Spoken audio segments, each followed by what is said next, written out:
بسم الله الرحمن الرحيم سأل سائل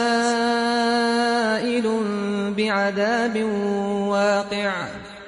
للكافرين ليس له دافع من الله ذي المعارج تعرج الملائكة والروح إليه في يوم كان مقداره 50,000 سنة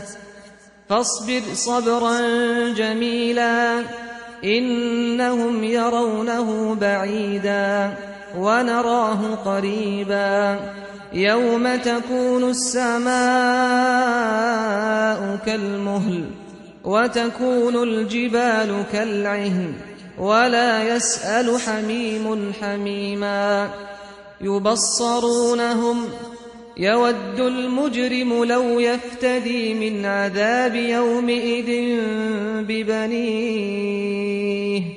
وصاحبته وأخيه وفصيلته التي تؤويه ومن في الأرض جميعا ثم ينجيه كلا إنها لظى نزاعة للشوى تدعو من أدبر وتولى وجمع فأوعى إن الإنسان خلق هلوعا إذا مسه الشر جزوعا وإذا مسه الخير منوعا إلا المصلين الذين هم على صلاتهم دائمون والذين في أموالهم حق معلوم للسائل والمحروم والذين يصدقون بيوم الدين والذين هم من عذاب ربهم مشفقون إن عذاب ربهم غير مأمون والذين هم لفروجهم حافظون إلا على أزواجهم أو ما ملكت أيمانهم فإنهم غير ملومين فمن ابتغى وراء ذلك فأولئك هم العادون والذين هم لأماناتهم وعهدهم راعون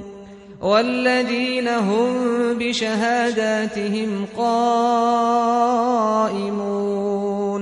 والذين هم على صلاتهم يحافظون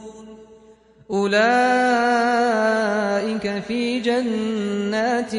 مكرمون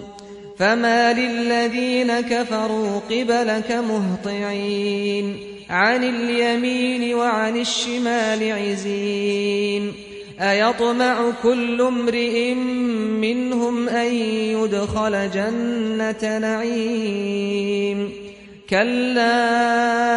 إنا خلقناهم مما يعلمون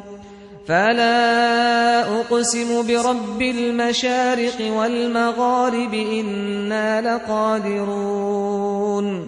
على أن نبدل خيرا منهم وما نحن بمسبوقين